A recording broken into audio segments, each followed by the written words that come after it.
¿Qué tal, Alberto? Buen día, ¿cómo te va? ¿Bien? Bueno, muy bien. Un gusto saludarte, Gonzalo. Lo mismo digo. Han aumentado mucho los precios en estos días, ¿no, Gonzalo? Por lo que vemos en el estudio que han realizado. Mirá, es bastante heterogéneo.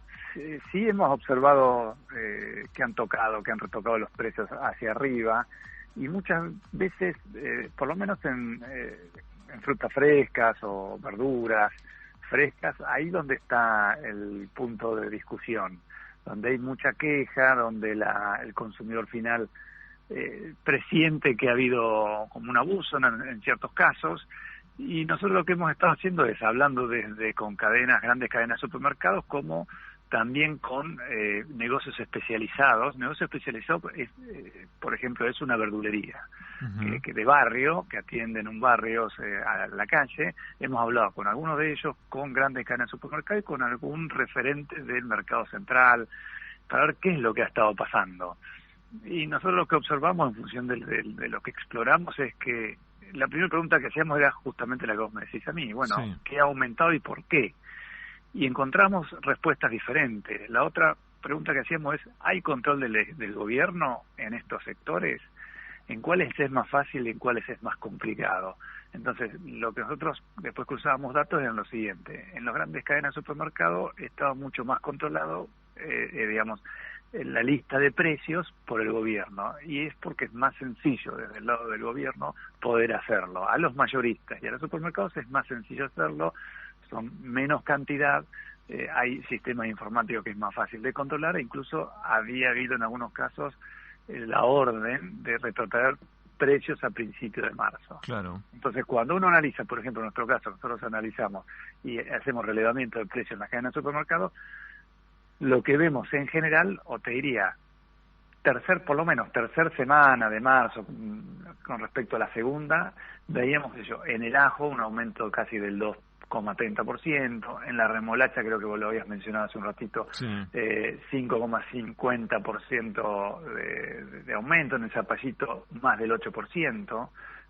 Ahora, cuando nosotros comparamos fin de marzo con respecto a principio de marzo, ahí vemos otras cuestiones, qué sé yo, por decirte algo. En la remolacha es arriba acá del 6,5%, la zanahoria arriba del 10%, vemos que la naranja, con respecto a principio de mes, cuando nosotros comparamos tercera contra primera nos está dando 12%, pero cuando comparamos última semana de marzo con la primera de marzo nos da 50% de aumento. Claro.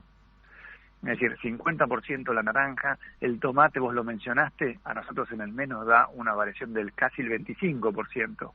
Es real que a medida que vamos cambiando de estación, hay productos que se dejan de consumir o que hay menos oferta. Hay productos que, por ejemplo, el verdulero, nos decían, sí, la lechuga subió con un 10%, la banana también subió. Claro. ¿Y por qué pasa esto? Bueno, la banana viene de Brasil y de Ecuador, así que lo tenemos en dólares, nosotros no producimos banana y siempre tenemos un costo más alto. Y después hay otros productos que pueden ser de consumo regional, es decir, que los proveedores o los productores son de la región, que por cuestiones estacionales dejan de producirlo y nos vienen a abastecer por el mismo producto del norte de la Argentina. Entonces, ahí, ¿qué es lo que pasa? Tenemos mayores costos de logísticas y tenemos también mayores intermediarios. No es lo mismo comprarle a algún vecino de Villarino, por decirlo, de alguna forma, que venga del norte, donde tenemos otra cadena de abastecimiento. Entonces, esto también implicaba otros costos, y lo que es la naranja y el tomate es bien estacional. Y lo que obtuvimos del mercado central era diferente. Yo les preguntaba, bueno, a ver, ¿hay control de precios? Y es muy complicado. Prácticamente no ha habido y no hay, y acá se rige más por el libre juego de la oferta y la demanda. Si cuando uno viene trae un cajón de manzana, tendrá otro precio. Si tenés medio cajón de manzana, se duplicará el precio. Y como que no hay ningún intermediario. Funciona de acuerdo a lo que vos querés comprar y a lo que hay disponible. Bueno, qué importante sí, disculpa que te interrumpa, Gonzalo, qué importante lo que estás diciendo, porque además de contarnos cómo viene el tema de la inflación y el aumento de precio, que no hay un suficiente control sobre el tema. Y eso es importante, claro, ¿no? Sí, cuando uno va y pregunta a un negocio especializado, a un verdulero en particular, a una verdulería en particular, menos hay control de precios. Y tiene que ver, y es lógico que no haya. ¿Por qué? Porque primero que están digamos, diseminados geográficamente por la ciudad. Y para poder hacerlo necesitas implementar un sistema muy fuerte en cuanto a logístico y muchas personas en la calle controlando los supermercados. Por eso entendemos que el gobierno ha delegado esa autoridad o ese control de precios a los municipios, donde dice, bueno, hacelo vos. Yo desde el gobierno no lo puedo hacer, no tengo la capacidad, no tengo el personal suficiente y no conozco la localidad. Entonces te delego esa función y vos conocés el circuito, digamos, cómo es la dinámica del sector de un supermercado local, de una verdulería local referente o del mercado central, etcétera. Entonces, por eso es que ha delegado, sobre todo en estos momentos, que son complejos, que hay mucha incertidumbre, que no sabemos cuándo volvemos a trabajar, cuándo volvemos a facturar, pero sí sabemos que tenemos que pagar un montón de costos, de salarios, cuestiones impositivas, financieras, alquileres, etcétera.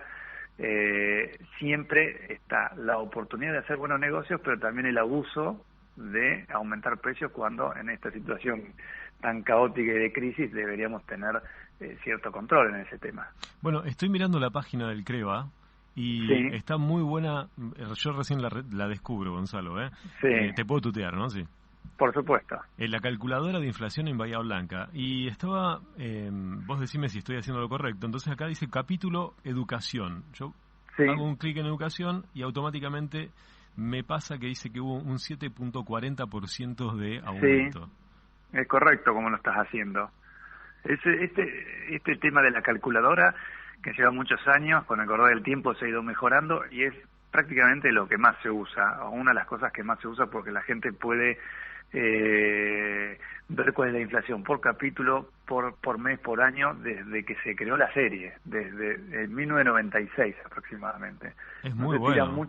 Es muy bueno, y en esto que vos decís, de educación, que es 740, fue el capítulo que más nos aumentó en el mes de marzo. Claro, estaba mirando eso, sí, por encima de la comida, de lo que estamos hablando recién. Sí, a ver, de los 9 capítulos que nosotros medimos, el más importante, el de mayor ponderación, es de alimentos y bebidas, y el que uno siempre presta atención y se focaliza, porque cuanto más alto es ese capítulo es porque impacta en los bolsillos de los consumidores. Y cuando vos tenés una actividad económica que está frenada, cuando tenés una inflación muy alta y los salarios no acompañan, entonces cuando ese capítulo es muy abultado, está impactando en los más vulnerables. Entonces por eso uno observa siempre y sigue cerca ese capítulo. Ahora, en esta oportunidad, en marzo, lo que vos estuviste analizando, que el capítulo de educación, fue el que más subió. Claro. Y básicamente ocurre normalmente en los meses de marzo de cada año, porque ahí es cuando se actualizan las cuotas de los colegios. Siempre en marzo, cuando arrancan las clases, donde hay un aumento en las cuotas de los colegios privados. Y este fue un gran problema, porque hubo aumento durante marzo, y desde mitad de marzo hasta el día de la fecha, los colegios cerraron, por lo que ya sabemos. Exacto. Entonces, los padres que con cierto atino, con alguna queja, pues diciendo, me aumentas en marzo y no puedo usufructuar de todos los servicios que me das porque estoy en mi casa. Bueno, los colegios tomaron nota de estas cuestiones y ya sabemos, porque también hemos llamado y hemos averiguado, que los colegios ya están haciendo alguna bonificación a los padres, ¿no? Uh-huh. Bueno, me asusta un poco, Gonzalo, estoy jugando con la calculadora y aprendiendo. Sí. En la parte general, para los que nos están escuchando, estamos hablando con Gonzalo Semilla, que es economista y es jefe de CREVA, y en la página de creva.org.ar,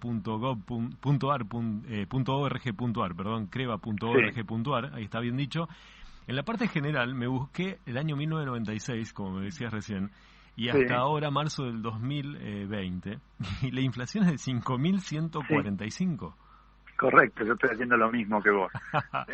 Es una cosa, sí. Me risa y me entristece un poco, ¿no? Pero es una locura. Eso lo que te marca es la inflación acumulada en 24 años.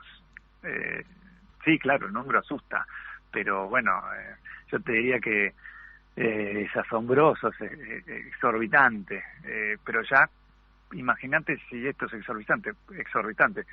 A nosotros nos dio el índice de precios de Bahía Blanca del mes de marzo 2%, y uno dice, ¿qué es 2%? Así por sí solo, ¿es mucho, poco? Bueno, siempre hay que compararlo con otros meses. Tal cual. Cuando lo comparamos con meses del año pasado, es más bajo, claramente más bajo, y viene en descenso prácticamente la tendencia. Hemos tenido 6% el año pasado por septiembre, octubre, y en general esto ha pasado después de las grandes devaluaciones que tuvimos los últimos 2 años.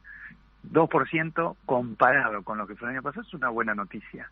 Ahora, si vos lo comparás con un país desarrollado, 2% suele ser a veces la inflación anual.